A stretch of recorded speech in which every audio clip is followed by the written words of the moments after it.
سبب مرض اور عرض یہ بہت ہی بنیادی تصور ہے طب یونانی میں، ماہیت الامراض میں۔ اس کے ذریعے سے ہم بیماریوں کو سمجھتے ہیں اور بیماریوں کا مطالعہ انہی بنیادوں پر کیا جاتا ہے۔ ہر بیماری کے لیے اس کا سبب کیا ہے، اور بیماری کی نوعیت کیا ہے، اور اس کی علامت کیا ہے۔ عرض کا مطلب ہی ہوتا ہے اس کی علامت اور اس کی مینیفیسٹیشنز کیا ہیں۔ سبب کیا ہے؟ سبب یا کاز کس چیز کو کہتے ہیں؟ سبب وہ چیز ہوتی ہے جو مقدم ہو، یعنی جو پہلے واقع ہو چکا ہے۔ یہ ایک اس کی عقلی تعریف کہہ سکتے ہیں، یا ایک فلسفیانہ تعریف ہے جو کہ کمپلیٹ ہے سبب کے سمجھنے کے اعتبار سے۔ سبب کے اندر سب سے پہلی چیز یہ ہے کہ وہ مقدم ہے، یعنی پہلے واقع ہو چکا ہے۔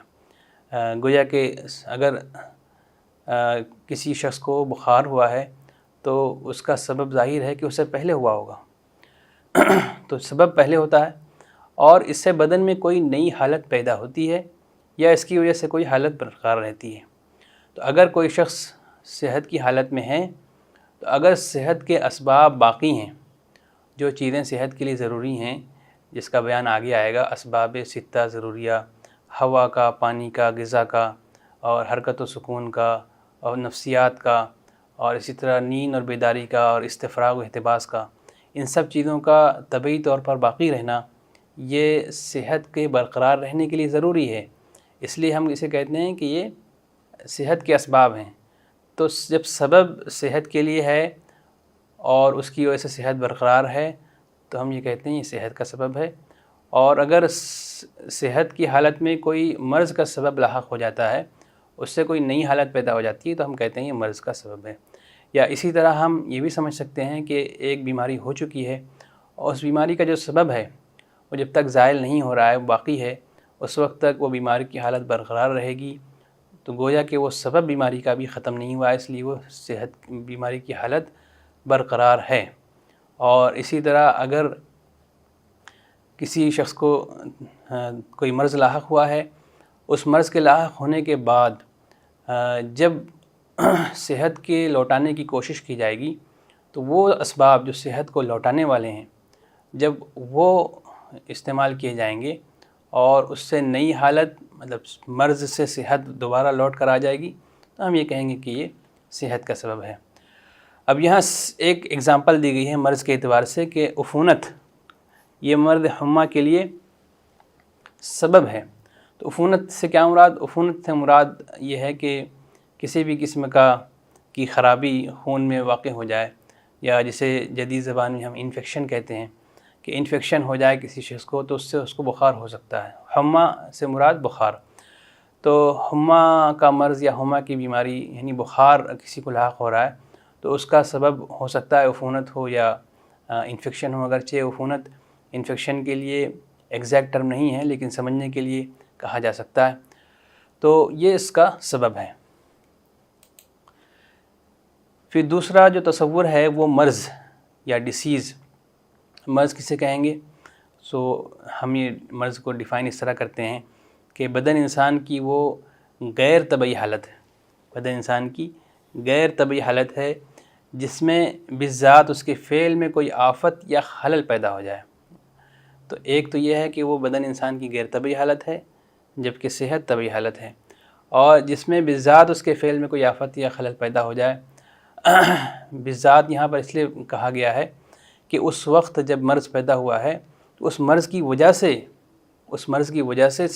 کوئی آفت پیدا ہوئی ہے، کوئی خلل پیدا ہو جائے۔ مثال کے طور پر اگر بخار ہے، تو بخار کے وقت میں اس بخار کی وجہ سے جو بدن کی طبعی احوال ہیں، بدن کے فنکشنز ہیں، وہ اس کے اندر خلل پیدا ہو جائے۔ بخار کی وجہ سے بہت سارے کام انسان طبعی طور پر نہیں کر پاتا ہے، تو وہ جو خلل پیدا ہو رہا ہے، اس کے افعال میں خرابی پیدا ہو رہی ہے، اس کی نیند ڈسٹرب ہو رہی ہے، اور اس کی درجہ حرارت بڑھ جا رہا ہے، اور بدن میں کمزوری لاحق ہو رہی ہے، اس بخار کی وجہ سے ساری جو چیزیں پیدا ہو رہی ہیں، تو یہ جو ہے مرض ہے۔ اور اگر اس بخار کی وجہ سے جو افعال بگڑ رہے ہیں، یہ چونکہ براہ راست اس کی وجہ سے ہیں، اس لیے اس کو کہا جاتا ہے بالذات اس کی وجہ سے ہو رہا ہے۔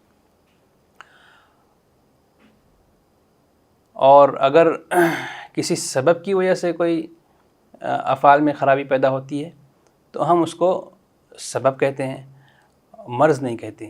مرض اسی وقت کہیں گے کہ مرض جب پیدا ہو رہا ہے اس کی وجہ سے افعال خراب ہو رہے ہیں۔ جسے ہم مثال دی گئی ہے کہ ہما ایک مرض ہے، جب یہ بدن میں پیدا ہوتا ہے تو بدن میں افعال بگڑ جاتے ہیں، بدن کے افعال میں خرابی پیدا ہو جاتی ہے۔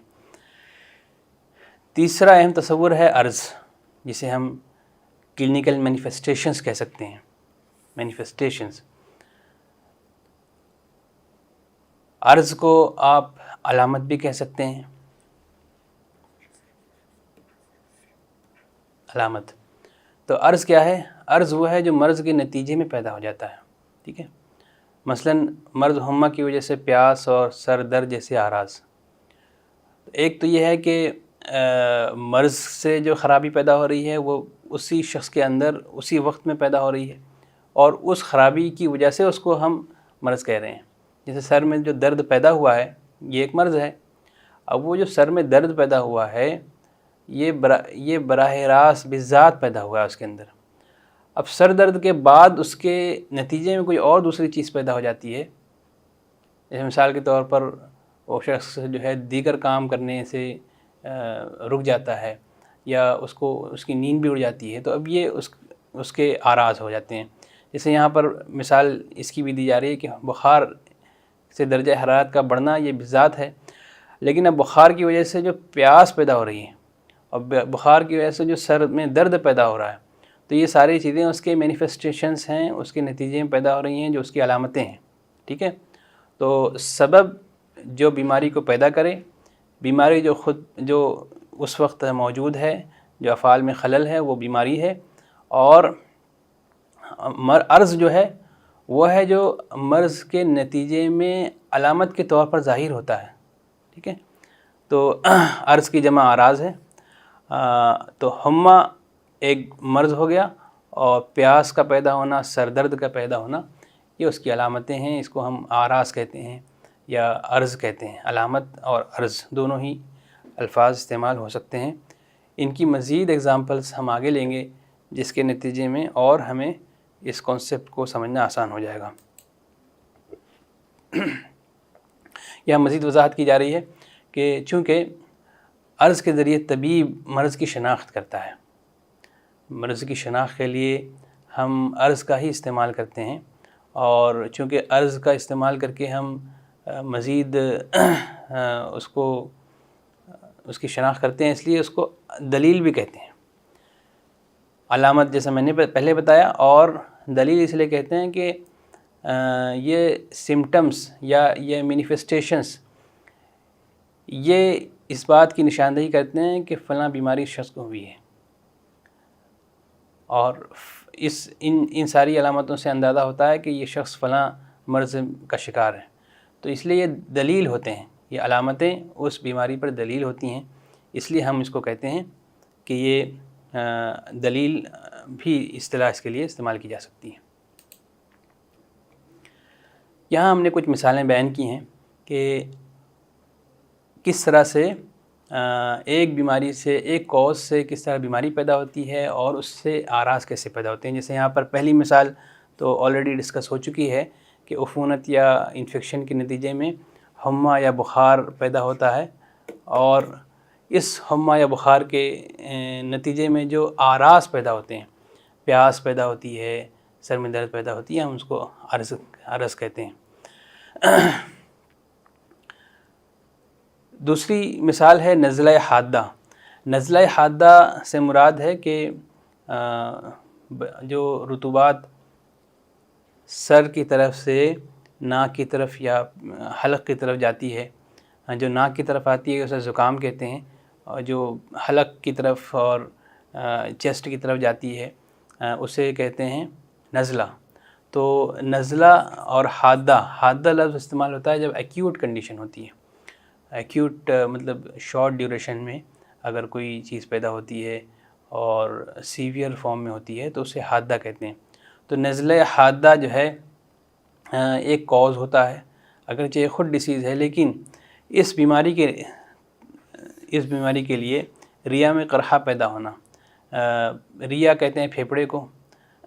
تو ریا میں جو کرہا پیدا ہوتا ہے وہ کرہا سے مراد ہوتا ہے زخم، کہ ہو سکتا ہے جو نزلہ گر رہا ہے لنگس کی طرف، جو ٹریکیا سے اور برونکس سے ہوتے ہوئے لنگس کے ٹیشوز تک پہنچتا ہے، تو یہ جو پوسٹ نیزل ڈرپ یا جو رطوبات گر رہی ہیں، یہ ان کے گرنے کی وجہ سے چیسٹ کے اندر جو وونڈ ڈیولپ ہوتا ہے، یا جو کہہ سکتے ہیں ہم کہ ایک لیجن ڈیولپ ہو سکتا ہے، جو ایک خرابی پیدا ہوتی ہے اور ایک طرح کا وہاں پر ایک انفیکشن پیدا ہو جاتا ہے.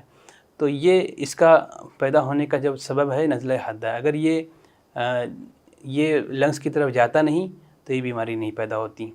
تو یہ اس لیے نزلہ حادہ اس کی وجہ ہے.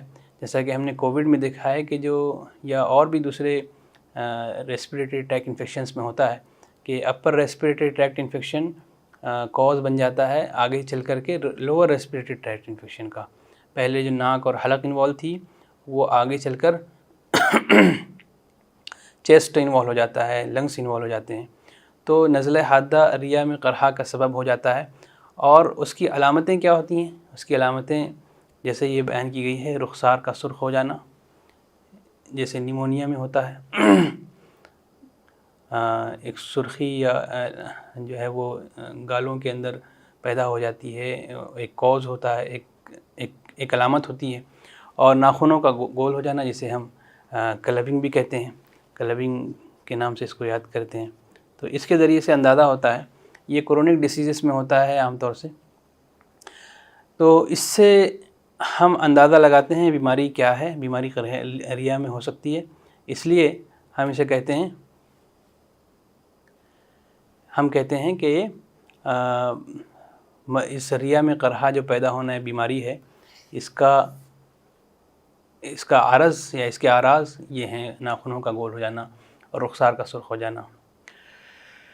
تیسری مثال ہے، یہ مختلف مثال لی گئی ہے اس کو سمجھنے کے لیے. غیر طبعی سودا. اب یہ مثالیں اور یہ سارے اس کے ذریعے سے کیسے بیماری پیدا ہو رہی ہے یہ مزید آگے اس کی وضاحت ہوگی.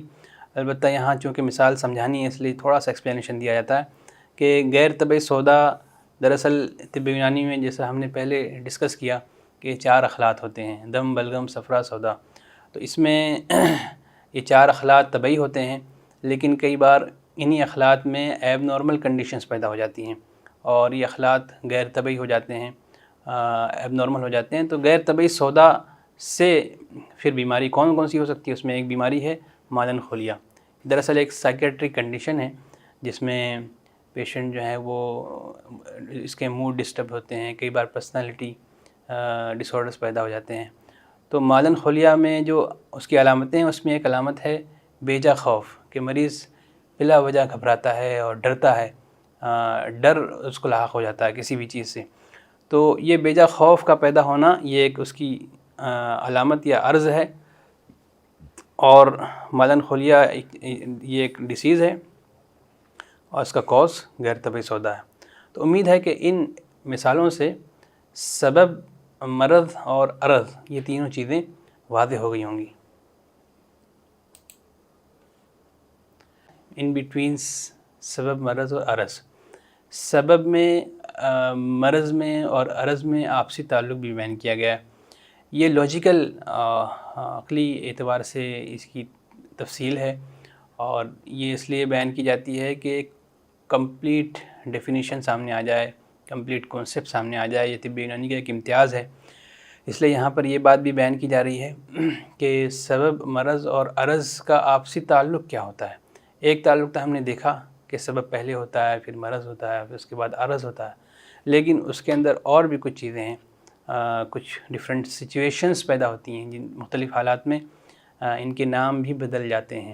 جیسے مثال کے طور پر یہاں پر یہ لکھا ہے کہ یہ ضروری نہیں ہے کہ ہمیشہ اسی حیثیت میں ہوں کہ سبب پہلے ہو، پھر مرض ہو اور عرض ہو، اور ان کی جو حیثیت ہے وہ بدلنے نہ پائے، ایسا نہیں ہوتا ہے. یہ اپنے سے پہلے اور اپنے بعد کی حالتوں کے تعلق کی وجہ سے ان کی حیثیت مختلف بھی ہو جاتی ہے۔ مطلب یہ ہے کہ کبھی مرض جو ہے وہ پیدا ہوا ہے، لیکن یہ مرض دوسرے مرض کا کاز بن جاتا ہے۔ ایک مرض پیدا ہوا لیکن اس کی وجہ سے دوسری بیماری پیدا ہو گئی۔ تو ایک مرض سے دوسرا مرض کیسے پیدا ہو جائے گا، اس کو سمجھنے کے لیے چند مثالیں ہیں۔ کبھی ایک مرض دوسرے مرض کے لیے سبب ہو جاتا ہے۔ تو مرض جو ہے وہ پہلے مرض کی حیثیت سے تھا، لیکن اب وہ سبب کی حیثیت میں آ گیا۔ مثال کے طور پر قولنج ایک مرض ہے، اور غشی کا لاحق ہونا، بے ہوش ہو جانا، سنکپی جسے کہتے ہیں، تو وہ ایک دوسرا مرض ہے۔ تو کئی بار قولنج کی وجہ سے پیشنٹ غش کھا کے گر جاتا ہے، پیشنٹ کو غشی طاری ہو جاتی ہے۔ قولنج کہتے ہیں پیٹ میں شدید قسم کا درد ہوتا ہے، آنتوں میں، بڑی آنتوں میں۔ تو یہ جو آنتوں کا درد ہوتا ہے یہ کبھی کبھی اتنا سیویئر ہوتا ہے کہ اس سے پیشنٹ کو غشی ہو جاتی ہے۔ تو اس غشی کا کاز کیا ہے؟ ظاہر ہے کہ ہمارا مقصد یہ ہے کہ ہم ہر بیماری کے تشخیص میں اس کا کاز دیکھیں۔ تو غشی کا کاز کوئی اور ایکسٹرنل فیکٹر نہیں ہے، بلکہ غشی کا کاز ایک دوسرا مرض ہے۔ اس لیے مرض کی شناخت میں سبب کا معلوم کرنا چونکہ طب یونانی کے اعتبار سے بہت ضروری ہے، اس لیے یہاں پر یہ بیان کیا جا رہا ہے کہ غشی کا کاز دوسرا مرض بھی ہو سکتا ہے، اس کو دور کرنا ضروری ہے۔ اس لیے غشی کو دور کرنا ہے تو اس مرض کا ٹریٹمنٹ کرنا ضروری ہوگا۔ اس لیے یہاں بیان کیا جا رہا ہے کہ قولنج ایک مرض ہے جو دوسرے مرض کا سبب بن سکتا ہے۔ تو یہ مثالوں کے ذریعے سے سمجھانے کی کوشش کی گئی ہے کہ یہ ہمیشہ ضروری نہیں ہے کہ ایک کنڈیشن جس کو ہم نے مرض کہا ہے وہ ہمیشہ مرض ہی کہلائے گی، اسے ہم سبب بھی کہہ سکتے ہیں۔ اسی طرح کبھی عرض کسی مرض کا سبب بن جاتا ہے۔ عرض جیسے ایک سمٹم ہے اور وہ دوسرے مرض کے لیے کاز بن سکتا ہے، جیسے مثال کے طور پر شدید درد۔